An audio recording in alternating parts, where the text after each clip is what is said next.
देखो ध्यान से, हम बात करेंगे प्रेशर, एक्स्ट्रा जो प्रेशर हो रहा है, एक्सेस प्रेशर जो होगा किस में, लिक्विड जेट में, उसकी बात। लिक्विड जेट कैसे समझना, जेट कैसे होता है, सपोज ये पाइप है आपके पास, एक सिलेंड्रिकल पाइप है, दिस इज सिलेंड्रिकल पाइप।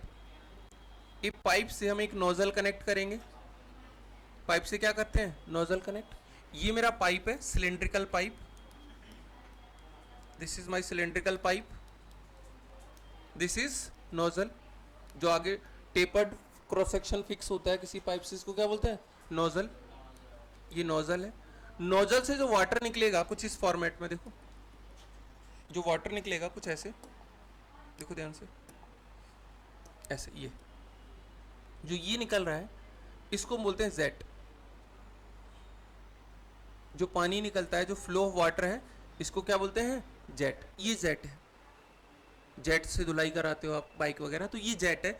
इस जेट पे कितना प्रेशर लगेगा वो मैं निकालना है, तो इस जेट को दोबारा से समझो, इस जेट को मैं बनाऊं, ये जेट है हमारे पास, इसका शेप भी कैसा है, सिलेंड्रिकल।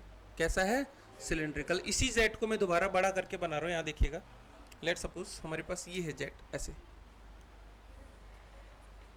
ये जेट है, थोड़ा सा बड़ा करके बनाया, ऐसे समझो। उसी जेट को जो यहाँ पे है, उसी जेट को मैं यहाँ ले आता हूँ,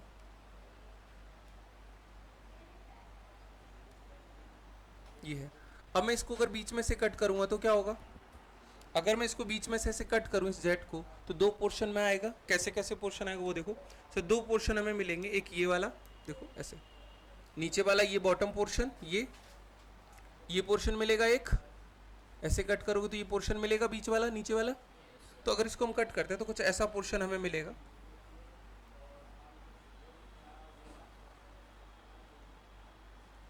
ऐसा कुछ पोर्शन।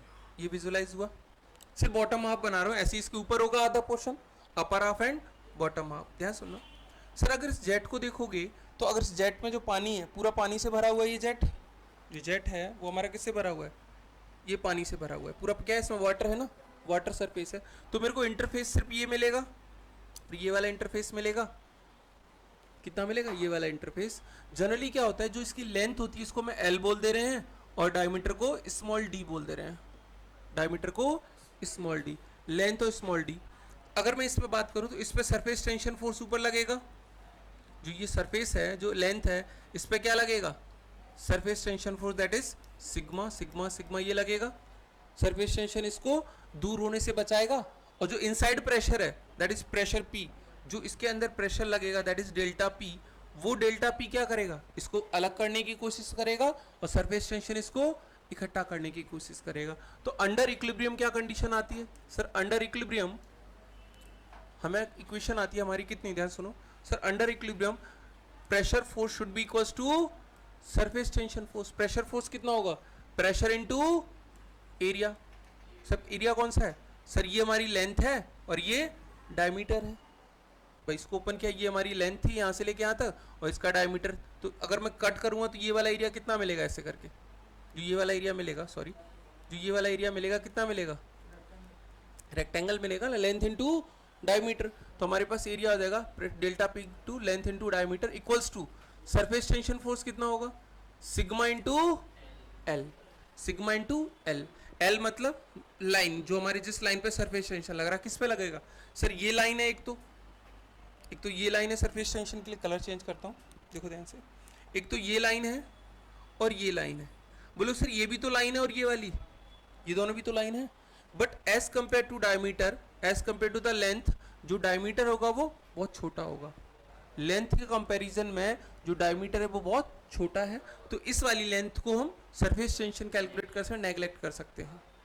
ठीक है, जैसे पिछले केस में थिकनेस को नेगलेक्ट किया था ना टी को, तो ऐसे यहाँ पे भी इस डायमेंशन को नेगलेक्ट कर सकते हैं। अगर इसकी लेंथ मान लो 20-30 सेंटीमीटर है, तो हार्डली इसका डायमीटर कितना होगा, 2 सेंटीमीटर 1 सेंटीमीटर, तो 20 सेंटीमीटर के कंपैरिजन में 1 सेंटीमीटर नेगलेक्ट कर सकते हैं, वो चीज़ है यहाँ पे। तो ये हो जाएगा सिग्मा इंटू लेंथ कितना हो जाएगा, 2L हो जाएगा। देखो L ये और L इस तरफ, L ये और L ये दोनों साइड है ना, तो L ऊपर L नीचे, तो 2L हो गया। अब इसको सॉल्व करोगे, देखो L से L कटेगा, L से L कट जाएगा, क्या मिलेगा सर, डेल्टा P हमारे पास आ जाएगा, delta P equals to 2 sigma, 2 ये आ जाएगा 2 सिग्मा बाय डी। हमने टोटल 3 केस देखे, 3 रिजल्ट कौन कौन से, मैं रिजल्ट यहाँ लिख रहा हूँ फिर से। सर एक था 4 सिग्मा बाई डी, एक था 8 सिग्मा बाई डी, और एक 2 सिग्मा बाई डी। ये किसके लिए है सर, डेल्टा पी है जेट के लिए, ये डेल्टा पी किसके लिए, बबल के लिए, सो बबल के लिए और एयर बबल के लिए, और ये हमारे पास क्या है डेल्टा पी किसके लिए, ड्रॉप के लिए। तो तीनों चीजें याद रखिएगा। ड्रॉप और बबल में क्या अंतर है सर, ड्रॉप में सिर्फ एक इंटरफेस मिलेगा, बबल में 2 इंटरफेस, तो 2 इंटरफेस के लिए इसका डबल हो जाएगा 8 सिग्मा बाई डी से याद रखना, जेट में 2 सिग्मा बाई डी। तो ये तीनों रिजल्ट याद रखिएगा। ये मैंने डायमीटर के टर्म्स में लिखा है। अगर आप रेडियस के टर्म में लिखोगे क्या आ जाएगा सर, डायमीटर को रेडियस में लिखो 2r, तो ये जाएगा 2 सिग्मा बाय आर हो जाएगा, ये हो जाएगा 4 सिग्मा बाय आर, और ये हो जाएगा सिग्मा बाय आर। अगर रेडियस के टर्म में लिखोगे, रेडियस किसका, radius of jet, radius of bubble, radius of drop. जो आर है वो क्या है, रेडियस है ड्रॉप का, रेडियस है बबल का, रेडियस है जेट का। तो जो भी तीनों डेरिवेशन कराए वो सिर्फ ये रिजल्ट याद रखना। ऑब्जेक्टिव में डायरेक्ट पूछता है, 4 ऑप्शन देगा, चारों में से 3 ऑप्शन तो यही मिलेंगे, क्योंकि इनमें से कंफ्यूज हो जाओगे। जैसे ऑप्शन तीनों एक जैसे देखोगे दिमाग में सर वो 8 सिग्मा भी पड़ा है, 4 सिग्मा भी पड़ा है, 2 सिग्मा भी पड़ा है, फिर वहाँ पे कंफ्यूजन होगा एयर बबल क्या पड़ा था और शो बबल क्या पड़ा था। तो याद रखना इस चीज़ को।